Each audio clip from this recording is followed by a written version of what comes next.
China is a country. You understand? Yeah. Like, forget the people and their attitude and stuff like that.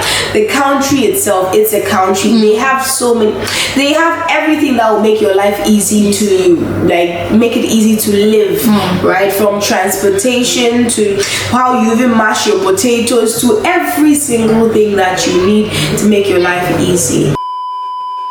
Why like that, Odaje? Welcome back to my channel. Very soon I'll be introducing my guest to share her experiences in China.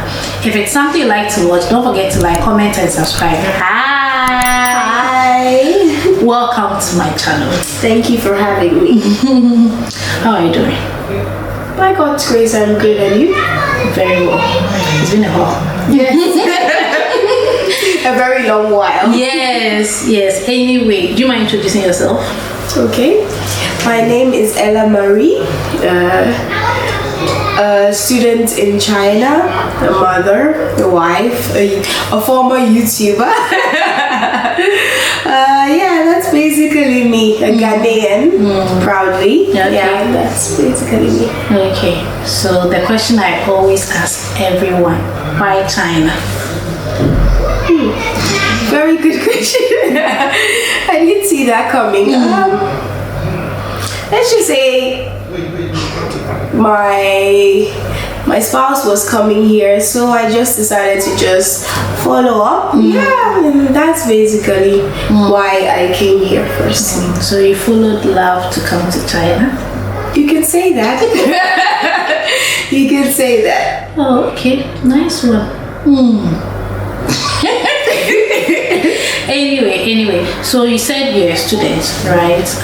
Do you mind telling us the name of your school? Okay, what are you studying? Mathematics.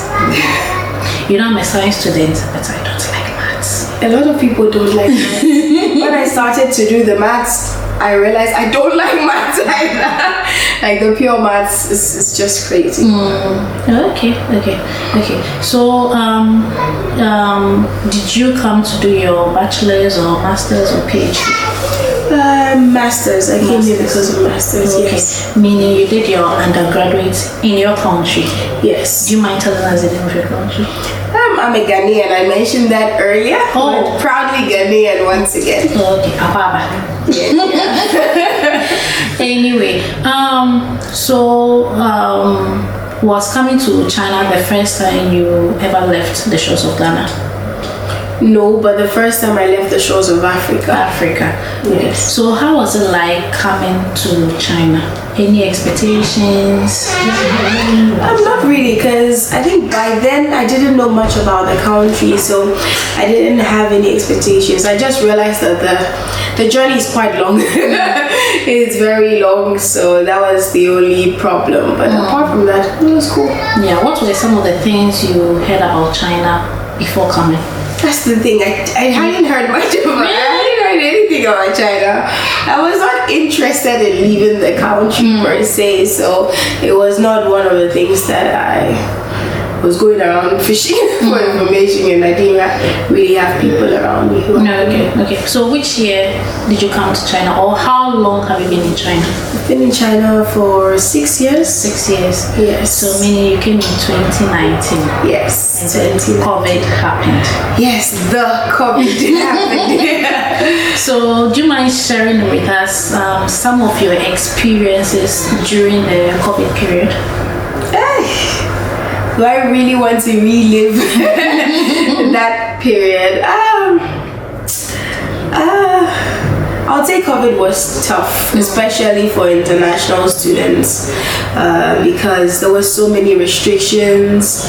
You don't go out, but you have to test so many times inside your school. And for me, I was in a different school from my husband, so they banned people from visiting people, which included married people, which didn't make sense. So there was a lot of hiding and sneaking, and meanwhile you're legally married. There was that. There was life was going on for the Chinese people normally, but for us I think it was really terrible during that period. But I'm glad it's all over. We can live our lives normally. We are all glad it's Yes.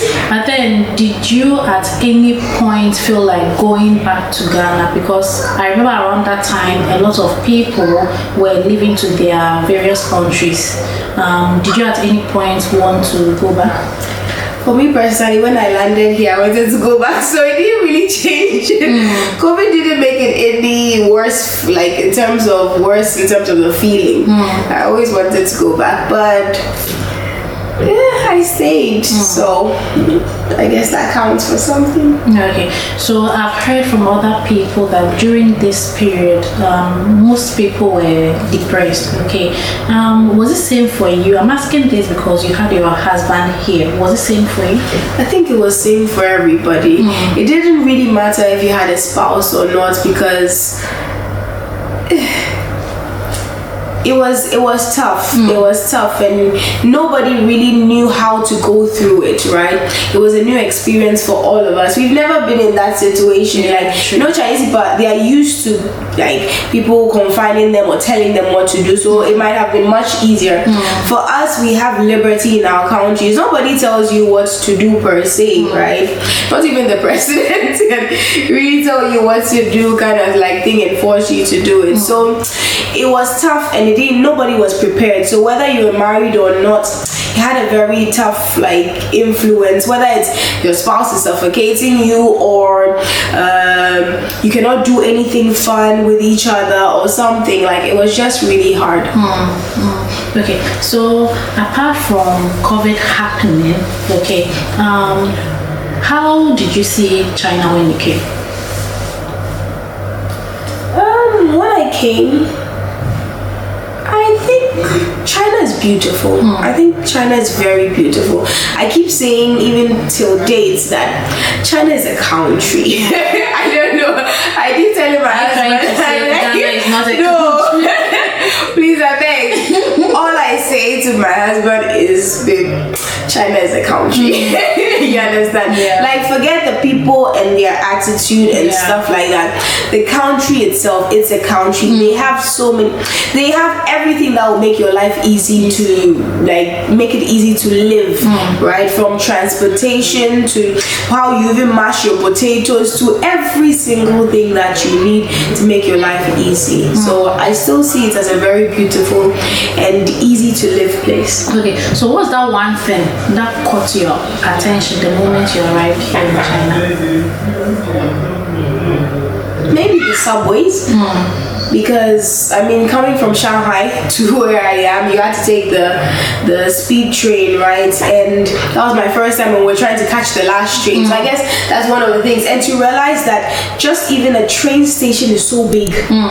Like, it was marvelous. That is, even some of the train stations are bigger than some airports where we are from. So yeah, I think that caught my attention. Okay, so back to school. Okay, we said earlier that you did your undergraduate in Ghana. Okay, yeah. So do you think there are any similarities or any differences between studying in Ghana and then studying in China? Are we allowed to say the truth here? You can say it. Because this one, that's why we posted on each other.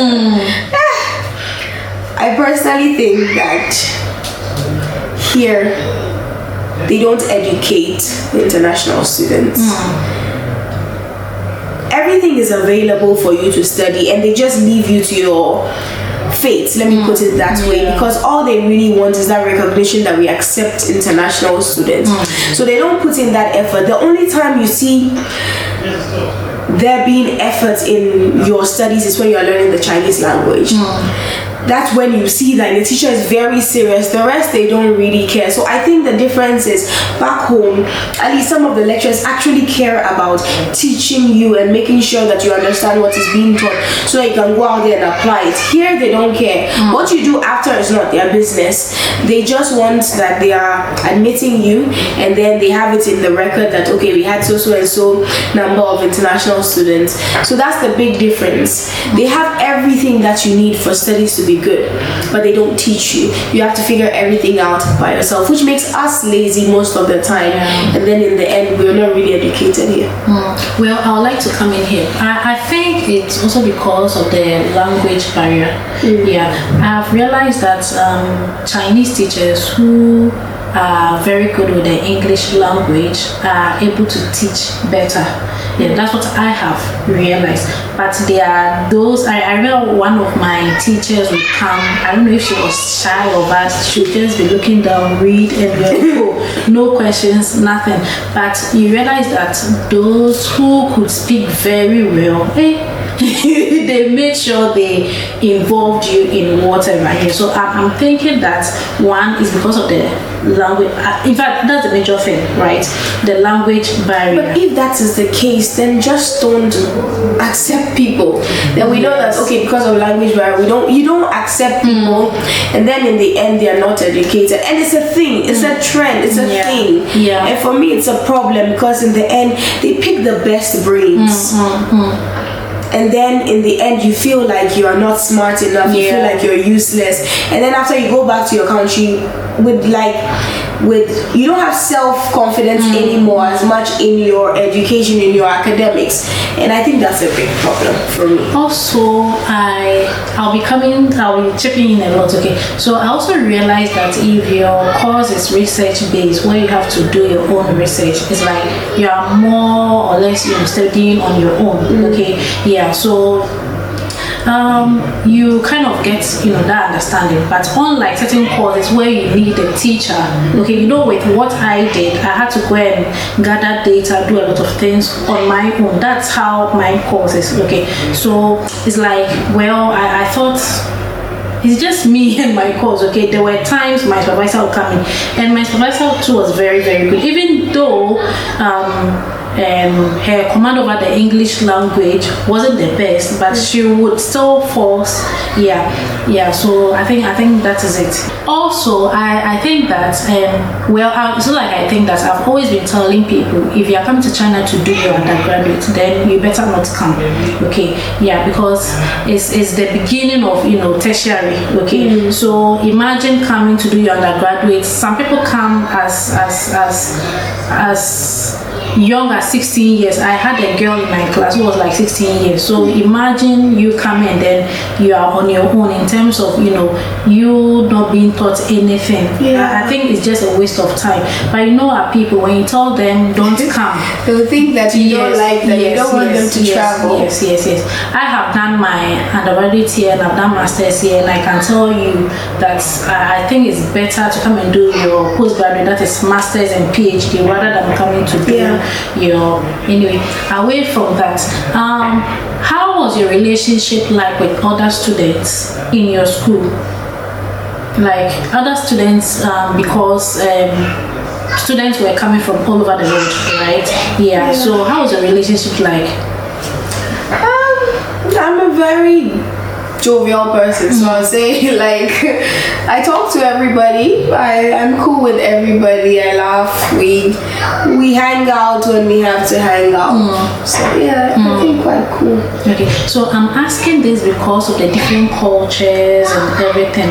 Oh, I never really had to go so deep into friendships with people except for church people. So with school people, it was always on the surface, which was okay for all of us because we don't have to. Okay. How good is your Chinese language? It's Mama Huhu. It's so anyway, it's Mama Huhu. So if it's Mama Huhu, how are you able to communicate? Because I know that you get to a place where you really have to bring out the Chinese. So how do you do it? If I get stuck, there's Baidu Translate. If you don't want that one too, you can just add the person's WeChat and send, and they'll translate. But I do quite well, just quite well. Yes. Okay. What's your favorite Chinese food? Favorite Chinese food? I would have said huamenji, but most places don't do it nicely, so I would say kaoyu. Okay. And you mentioned earlier also that you are a wife. and a mother. How do you combine these? Being a wife and mother and then going to school? It's God. It's God. That's all I can say. You know it. I don't know. It's just God. It's God. That's all I can say, because if you are dwelling on your own strength, it really seems impossible, because at least here their grandparents who help them out, right? We don't have grandparents. You have to school by yourself. You have to take care of it. You have to do a lot of things all by yourself. I think it's very difficult, but God sees us through. Some people have 5 children here, no grandparents. So my own, I'm managing. Yes, I'm managing. Oh, okay. I know there are some people who went home to have their kids. Why did you decide to have your kid here in China? First of all, it didn't really seem like there was a choice. It was COVID, kind of like the ending of COVID. So I don't know, it didn't come to mind that I should take money and travel just to go and have a child at a place where they I don't know, but it doesn't, like here, I feel like in terms of medicals, yes, it's expensive, but it seems safer. It doesn't it seems. Well, I've never had a child in Ghana, so yeah, like it sounds and seems safer, because here they're too petty, so like they're watching over every single step that you go through. Or like back home, you deliver within 12 to 24 hours, I heard, you're sent home. Chinese people will keep you for 3 to 5 days to make sure everything is okay with you. Yes, it's bills, but they are very careful. So it wouldn't cross my mind that I should take money that I can use to pay for medical bills here and go home. Yeah. Okay. So as a first-time mom, what were some of your struggles, your challenges? Money. One. Because it's expensive, like without insurance, like, and school insurance doesn't cover birth, so it was expensive. I think you came here to study. Well, you can say I came here to study, but yeah. So money, and I think apart from money, so for you it was just money, no experience. You had no experience in taking care of a child. Yeah, but YouTube was always there, like how YouTube is here to help us know about China. I feel like YouTube helped my husband birth the child for the first time. YouTube covers a lot of things, so I think with that we thought it would be difficult the first 3 months, right? Because but it was okay. Even when we had the circumcision, it was okay. It was quite cool. It was quite okay. Okay, so after the baby stage, then the toddler stage. Right? How difficult is that stage? I feel like they're always moving. It just broke my plant. Yes, sorry about that.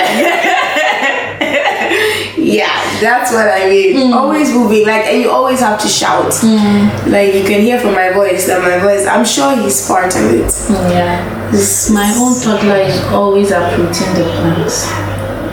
So you see, like, it's a family thing. Our mothers really did well. They did. Thank you, Mama. Yes, they did. It's not easy. We're very grateful. Yeah. So what advice would you give to a first-time mom here in China? Any advice? Per your experience? Or you think they should just go through it and then rely on God? And I think there's this whole thing from back home where we don't ask questions, but ask questions. People have been through, people know better, because we have some groups where people are asking, oh mama, what cream do you use for your child who has rashes, and people will give the advice. So just basically rely on God and ask questions if you're struggling. Okay. Any differences between Ghana and China? Differences?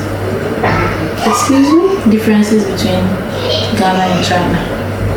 Excuse me? Is that even a question? Is that a question? That's a question. How long do we have to stay there? How long do we have to stay there? Because I remember when I was doing this video, I only had on my channel, I only had like 4 to 8 points, and that took quite a while. Don't worry, we have all the time. Differences between Ghana and China. One is in Africa, one is in Asia. Let's start with that. Okay.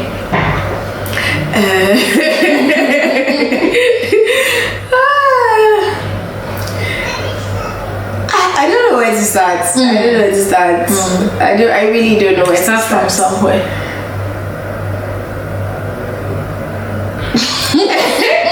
The food is different. I think, okay, let me start from the food. I think they like to cook fresh meals. Every single meal should be fresh from morning, afternoon, and evening, right? So they... Are you trying to say that in Ghana we don't cook fresh meals? We have a habit of maybe putting some in the fridge. For them, they don't cook for long. It's like the vegetables, you just put a very hot fire, right? And then in like 5 minutes you're done with this, 5 minutes you're done with that. So they like to cook fresh meals with like, and there are more vegetables and fruits in this country than I have seen ever in my life. Like sometimes they are like, do you know what fruit is this is? And I'm like, nope, I haven't seen it before. Because they have so many fruits, so many vegetables, so many types of the same kind of fruit, right? You can have watermelon, you have a yellow watermelon, you have a red watermelon, and they're all watermelons, right? So they have variety of food and stuff.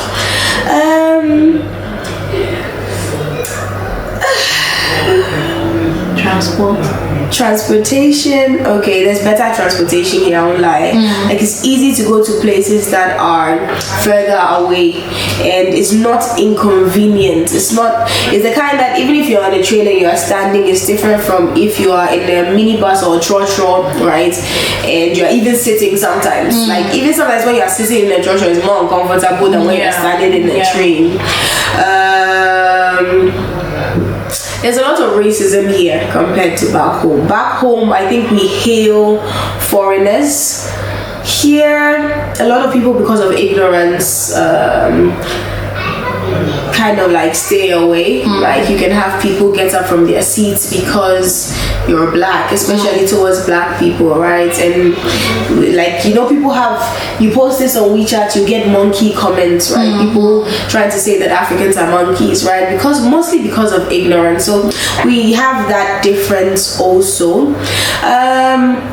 Money, in terms of money, I think it's easier to get money here than back home, but I think the standard of living is a bit high here compared to back home. Relatively, it's just easier to get money, so it doesn't seem like so, but I think things can be quite expensive here. Though back home you don't get a lot of money, so you cannot afford some of the things like we can. Spit, I think I mentioned that in my video. You cannot just spit anyhow in Ghana, like just in front of anybody, but here is a culture. And the smoking culture, there are people smoking everywhere. Once you're of age, you can smoke, and they live long, so I guess. But they also eat well. They eat well here, balanced diet, less carbohydrates, more vegetables, more meat, and they exercise. We don't have a culture of exercising as much back home, so it's easy for us to have joint pains and this thing. And I think here, like this, one thing I really admire is seeing old people on the road digging and planting stuff or sweeping. Like most of the workers in terms of doing the menial jobs, those small jobs, right, are old people. Those who sweep the roads, those who gather the rubbish, all of them are old people. And you can see some are over 80 years. As when we are 50 years, we already have back pain, we have knee pain, we have leg pain, we have everything. Kind of like thing. I think these are enough. Okay. Yeah, so I wanted to ask about cultural shocks. Like, it looks like you mentioned it. Yeah. The spitting is a huge cultural shock. It's a huge cultural shock. Yeah. Okay. So, if today you left China, right, what's that one thing you take with you? As in what I've learned from China? Anything. Could be anything. Me, I'll take the transportation system. What about you? I guess that, and then buildings. Okay. Because I think they have, like, you can rent and then you have everything inside, right? It's not now you're going to buy a fridge, you're going to buy a couch, you're going to buy this and that. I think that's one great thing about China. Like, you can have even sometimes a microwave and oven, sometimes actually, depending on your landlord, a bed, everything. I think that, and they build their stuff really well. Every building has an AC, whether you use it or not. Well, I think some buildings in Ghana have these, but they are not affordable to the average people. Yes. I'm talking average because, like she said earlier, we are students, right? And we're able to, afford, rent. Okay, so it means that even as students, if you're able to afford rent, how much more someone who is working? Okay. Yes. But in Ghana, someone who is working, an average worker, is not able to, rent a very, I don't even want to say a decent place. Okay, it's quite expensive. Yeah. Okay, and I think a lot of things have been put in place in this country to make life, easy. Yeah, for the people. Yeah. Anyway, Ella, thanks for coming. Thank you for having me. I had a good time. Oh, I enjoyed having you. Okay, guys, if you enjoyed watching, don't forget to like, comment, and subscribe. Bye. Bye.